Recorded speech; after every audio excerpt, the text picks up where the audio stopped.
Display.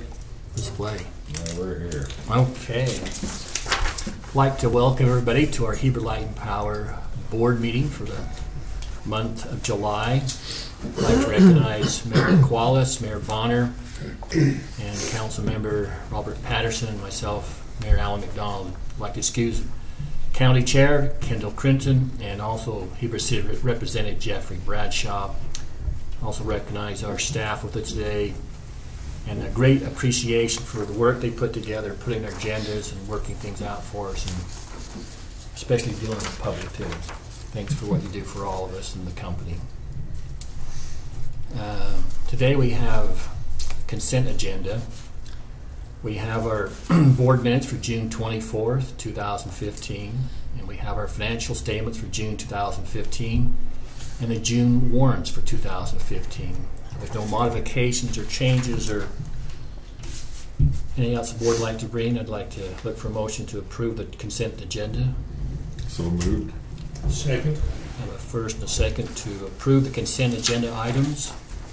Any discussion on the motion? All those in favor say aye. Aye. Any opposed? Motion carries. Minutes are approved, the financial statements and warrants are approved. Now we get into the best part of the meeting. We get to talk about our update on the cost of service study and our rate design by our general manager, Mr. Jason Nordland. He's going to give us some more information. That drum roll, Robert. I think that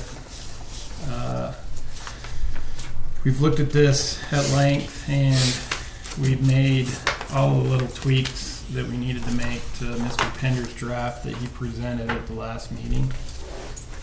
And the two big changes that they're not really that big, but they are differences in the actual outcome of the cost of service study and the rate redesign are on page let me find it. I had it marked here.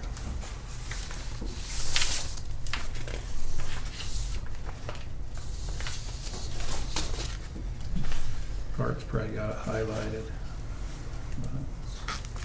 Exhibit B, C. Schedule A, Schedule B, and whatever. Yes, it is page 6 of 70. Schedule D. yeah. And the top line, the gas generation, is part of that. Page 51 of the full Yeah. board pack. Oh, I was going to say, I thought Schedule it was B, down there further. page 6. But if you're going through the whole thing, it's on page 51. So here, when he's taken the unadjusted revenues, in the last draft, we had gas generation backed out. That's because of a difference in budgeting between Bart and our previous CFO. That gas generation needed to be included in the unadjusted. And so we backed out all the O&M that was based in there, included the O&M in the O&M on generation plants column. So our accrual process as we run the units wasn't getting double booked. And we've got the 629,911 in there now. That was the big change to the unadjusted revenue requirement. And then we made another change on capitalized labor, or Capitalized benefits. capitalized benefits in the capitalization.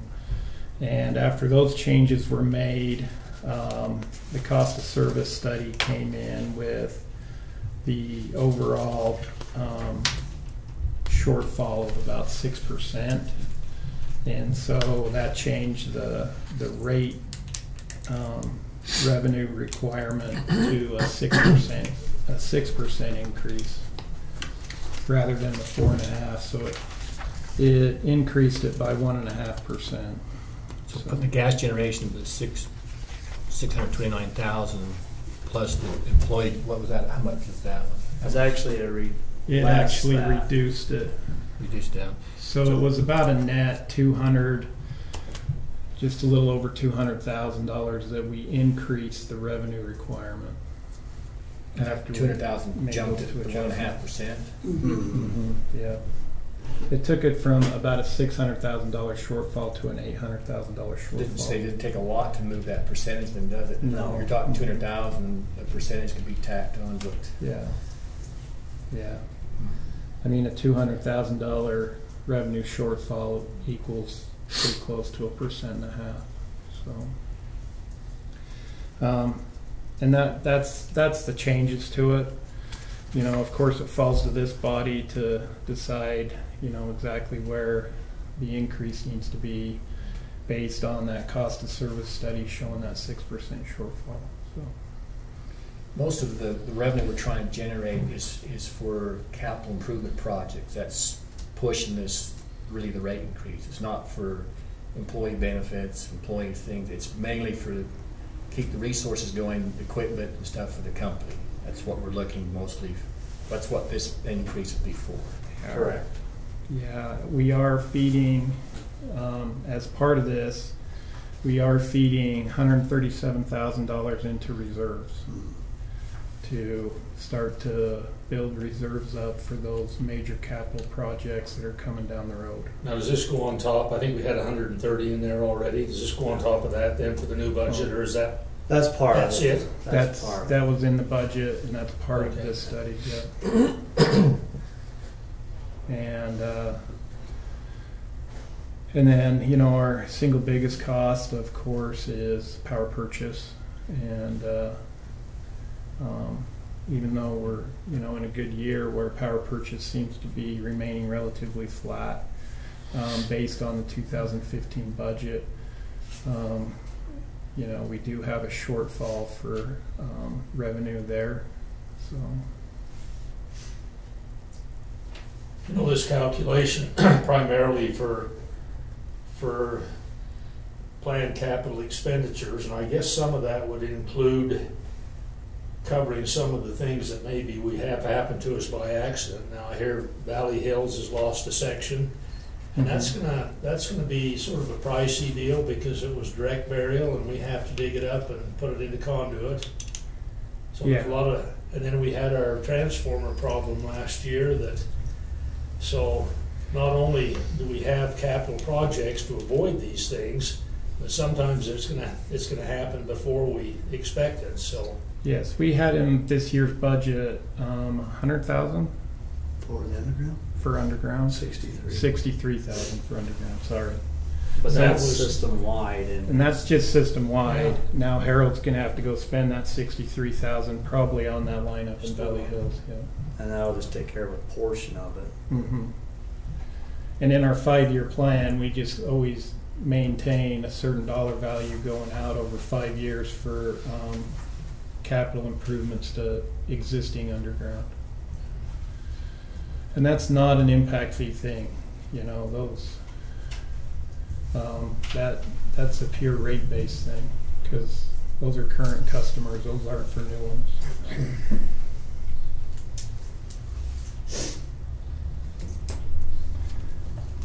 Anyways, with that, and if there's no more questions on that, if we're good with this draft as it's presented here, then this is what we will post to the public tomorrow prior to the public hearing on the 5th. So, I can find it. For those who are listening on TV and those who are on the other stuff, remember that there's an open house being held on Wednesday, July 29th from 5 to 7 p.m. at Heber Light and Power Office Building. The public is welcome to come in and talk to them. On August 5th is the public hearing. It will be held at 6 p.m. the Heber City Council chambers.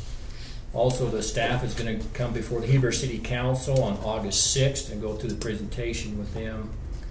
Also, so this information is available. Then after the public hearing, the board will not be voting at the public hearing. We'll wait till our August meeting to take the vote of what the board would like to do with the rate adjustments. And in between the public hearing and the next board meeting in August, there will be another open house. We'll schedule that for those who may have additional questions. But for the public to be informed, we want you to come in and talk to staff and management. The door is open. Please come in. If there's any questions and concerns, it's open before you come in. And I guess the study will be on heberpower.com, documents.php. That's heberpower.com/documents.php. So we'd like the public to be informed. You need to inform yourself. We're trying to do all we can. The staff has already talked to the Chamber of Commerce, the Rotary Club. They've talked to most of the people who have been affected on the commercial rates. The City Council will be informed. The information is out there for everyone to look at. Alan, can I add just, they don't have to wait to the open house either.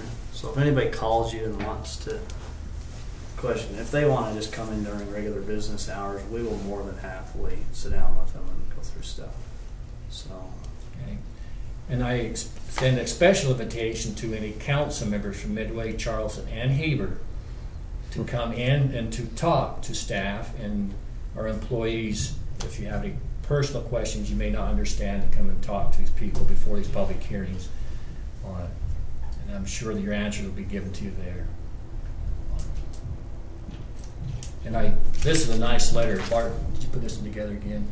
This in the Heber, the mailbox, you should have gotten a letter from the company explaining about the rates, the commercial rates and the residential, some rate information. And thank staff and Bart for putting that together. It's very informative to the public.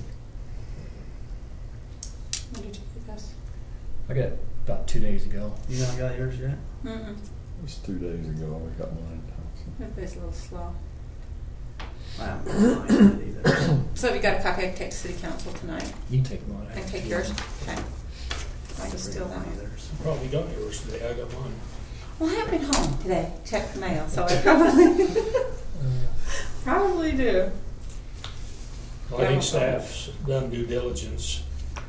I recognize that if we don't engage in this necessary revenue rate increase, then we're going to end up behind. We were afraid of that last year. Fortunately, it's not the 8 that we thought we might be pressed with this year, but 6, I just like to make the motion that we go ahead and present this to the public as our recommendation for next year's budget, or for revenue increase, rate increase. Okay. I'll second that. Motion's been made to present the information update to the public.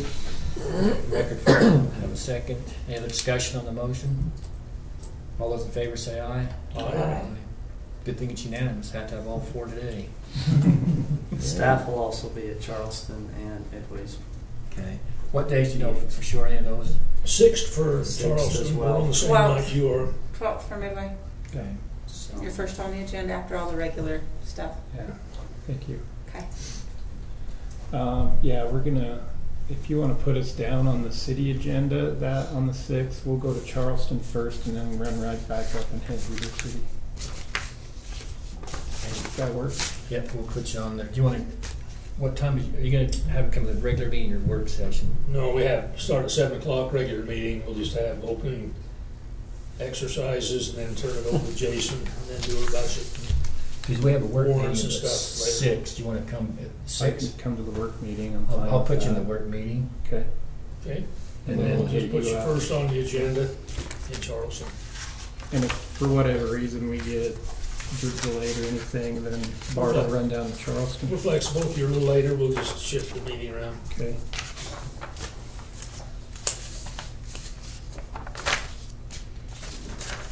Well, thank you. Mr. Miller. I had this put on there just to make you aware so that nobody is caught off surprise. You've probably seen it already with your cities. the new GASB 68 rules that will require your URS retirement contributions to be listed as a liability and as a asset on your city financials. We will have to do the same, whereas we're a calendar year end reporter. Ours won't show up till March roughly. So, but just know our liabilities, we're going to see a significant liability added to the books for our retirement, as well as the asset for what we contributed to URS. There's also another one that has recently been released in the month of June that won't take effect till 2017. That's GASB 75. That is in relation to our OPEB liability that we already report on. There's just some truing up, a little cleaning up, so we shouldn't see a big difference, but just be aware that we'll be reporting that one. What are we contributing towards that now, the OPID monthly? We're recognizing about $1.5 million liability. $2 million. What are we putting towards it? Just whatever our monthly premiums are. So we have an annual budget of like $32,000 a year that we put towards that. Okay. So conversation has happened at this table since I've been here about putting more money into the PTIF in order to cover that full liability if it was to be realized. But staff, me, don't recommend doing so due to that liability is just not all that realizable yet. So What would all come due in one day? So you spread it out over periods of times until. well, right now there's currently 4 people in it, and based on the last board meeting, if Rick goes this year, then there will be 5 people in it, and the premiums aren't overly burdensome. Now, if we were to take the full actuarial value, assuming everybody works here as long as they should in order to qualify, then yes, this company over the course of the next 35 years has a $1.2 million liability. But right now we're able to cash flow it, and at no point in the foreseeable future do we ever see there being so many people on that we couldn't cash flow it. So Because you go with 35 years, even though the 5 people on now may not be on it in 35 years, because they might have. well, 2 of those 5 or 4 will drop off when next year, Carly? They drop off at age 65. Yeah. Close. So then you have 2 people on there for 10 more years, and then this third one would be on for maybe 2 years. You know, it just at no point is there ever going to be the entire company on it due to the eligibility requirements. So it really. We have good age diversity here too. We're ranging from 20 years old all the way through to 60-year-olds with, you know. What you looking at me for? He don't qualify. So. We were looking at Jason. God. And so it's the risk is pretty low. So. Okay. And that's why we made the decision to cash flow fund it. So if we got into a bind, we do have the PTIF that we could release, but if we get into that kind of bind, we probably have a lot bigger worries on our plates. So. So what's PTIF? Public Treasure Investment Fund. Basically, if we're going to invest any money, the state makes us invest it through that. Okay. We currently have two and a half million in there. You gotta get rid of the acronyms, man. I can't remember all of them. It's a power company. Acronyms is our game. I know. You got 6 months to learn it all, Robert. I know what HL and P mean. He's got that That's one all down. important, isn't it?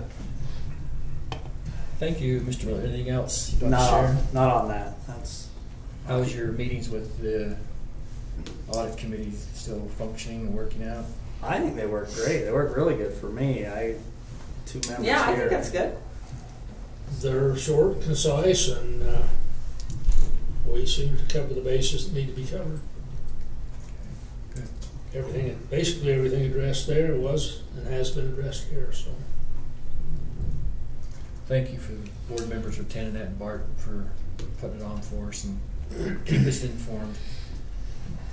Next item we have is Mr. Dunbeck is going to explain to us about board compensation and interlocal act provisions. Now, we You need to- skipped we go one, back? the approval of the second quarter dividends. Well, we'll talk to Mr. Dunbeck. We're going to skip that for a minute. Because he's interested in the He's already dividends, looking at it. not I'm me. not going to deny We better it. get our dividends before we put Joe on there. In the interlocal act was amended. I've circulated some stuff to you about it.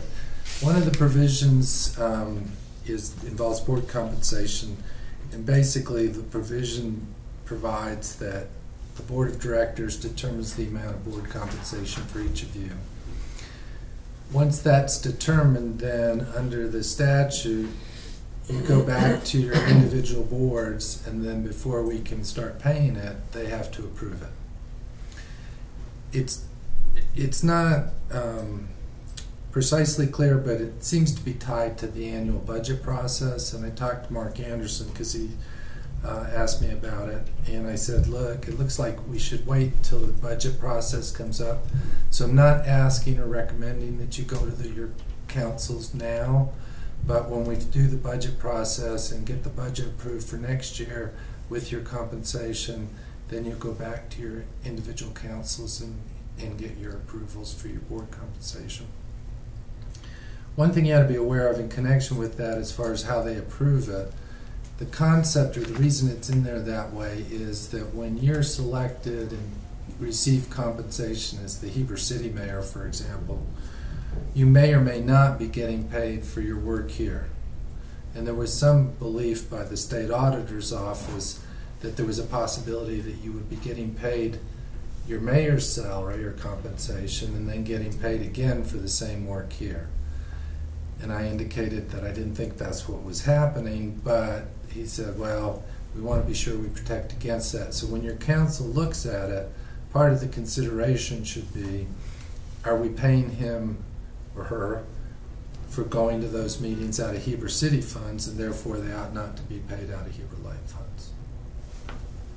But my experience for how much you guys get paid from your Heber City jobs, or Midway City, or Charleston, is that it's unlikely that you're being paid for what we ask you to do. But that's a discussion you can have with your fellow council members. But currently in the budget, we have that lined out, board compensation. It's detailed already in our budgets, what we're Right. being paid out. And so the provisions dealing with how we do the budget process are basically what we had in our bylaws already. I will be submitting to you probably in the next meeting, or maybe the meeting after that, amendments to the bylaws to conform to the new act. But we're following the new act already, so it's just housekeeping matters mostly. So that's it. Any questions? And you're welcome to go to your board now, or your councils now, but I don't think it's necessary. Thank you, Joe. Let's go to our resolution. We have 2015-05 with the second quarter dividends from Heber Light and Power, which will go to Midway, Charleston, and to Heber City. Anybody have any questions on the dividends or any recommendations? I think just make them equal throughout the three communities would be good. Yeah. Yeah, that would be really good. That's probably the pretty correct way to do it, but I don't know if my Equality for all. yeah. Could you maybe just state, Bart, for us the amounts that each city would get? And that's like, what's Charleston's 7.5? Charleston Charleston gets 50 cents. Midway gets 50 cents. Midway gets 50 cents, and Heber gets $1. $1,000. I have to look. I've got it here. I read it. We approved it. It's like 229,000 for all the years, isn't it? It's in the other ones. It's 225, I think the city gets. Something like that. 300,000, I think, for all. 300 for total. It's 229 or something. 9,375 for Charleston and Midway, and 56,250 for our 75% owner, Heber City. Okay. That's right. Because it's so much different, they put theirs under distributed distributions for Heber, and Charleston and Midway just get dividends. And Bob brought that up, and Mark will fix that for next time. It actually just got put to the wrong GL account. There is one called Heber Dividends. So Heber City Dividends. GL account to the BG. Well, looking for the board's approval to enact the I make a resolution. motion that we approve resolution 2015-05 second quarter dividends. Second. Have approval and a second to provide the second quarter dividends to the three owners. Any other discussion on the motion? All those in favor say aye. Aye. Anybody against it? Motion carries. Dividends are to be paid out. Will they by next month? The check's been cut, so we They should are. have it here soon. This was Okay. What did you ask? retroactive, what's it called, ratification? That's Ratification, yeah. Someone's going to ask me when they're going to get the money, so I'm just wondering. Yeah, he should have. It's in the mail. The check's in the mail there. Between now and next month, sometime we'll make it. Thank you. There's discussion on the Heber Valley Railroad Master Plan. Mr. Morgan, I guess that's probably your court. Yeah, I talked to Lane and Mark, and they asked me to take care of this. We have had extensive talks with our neighbor, the Historic Valley Railroad. Their concern is and was where the second point of interconnect substation site was located, which, you know, currently it's being proposed directly behind or directly west of the generation facility, in between the generation facility and the event center. We've had a couple of meetings on that, and I think all parties and all stakeholders are in agreement that that is the right location for that substation. I have told the stakeholders that we will continue with our plans to build it there, and we will share all of our design drawings with the stakeholders, and we will try to make it, you know, as small a footprint as possible and still be what we need it to be. So. Scott brought this by today. It's just, of course, a draft of The roundhouse. and everything. the roundhouse and everything, and adjusting it sort of running along behind the train to run it along behind. That was behind the. That roundhouse is about a $7 million project. This is all just a wish list, you Oh, know. I know. The county gets to step on that one. So, anyway, right now Well, he called and told me about it's what the planned to plan kind of was. run this way, and they're just asking that it run this way. Yeah, and that way they can run their trains out the regular. Well, but it was good information. We met with them, Jake and Harold and Jason, Yeah. and actually walked out on site. And I when they forgot mine. realized that those big power poles, if we moved it over to where the Cowboy Village is, that the big power poles that now run out on 440 would run right directly in front of the train all the way down that road. They quickly decided that it was probably best to go back there. They just would prefer it to run more parallel to the Heber City sheds. Is that what you've got over there? Yeah. Yeah, as opposed to run long behind the train. Public Works. Yeah. Yeah. Really, what he's got designed now, that trail just clips that western part of that substation. It really doesn't go by it very much. It avoids the main generation plants too. Yeah, Or existing, because the trail would come through Yeah. here. which is good because the further we keep away from our facilities, I think it's better for the people on the trail, because I just don't want to have to listen to why we have to build berms and walls up to muffle the noise out. It's just what's going to be when. Well, and the substation, if it's built like the other ones, will have a nice Yeah, masonry we're gonna wall put around we're gonna it. put Did you want to see this? This, of rock course, is just retaining draft. around the That's substation. what rock retaining wall. And the substation won't be noisy either. Yes.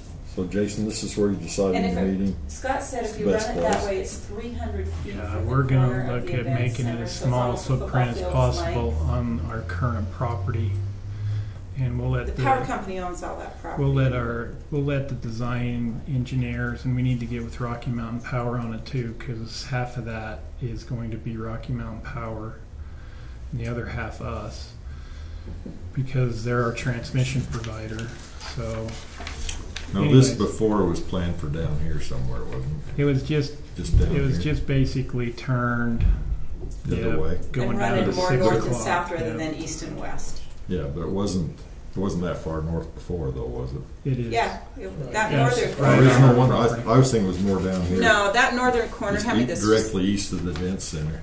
This portion right here has always been there. Okay. It was this portion right here was switched, so it was running more north and south. So I if you guess it's just that new roundhouse is that throwing me off. and that can go, okay. you know, I'm with you. Actually, and of we're course just- that's just like you say, that's a dream and a wish list and something that in Oh, I time. know.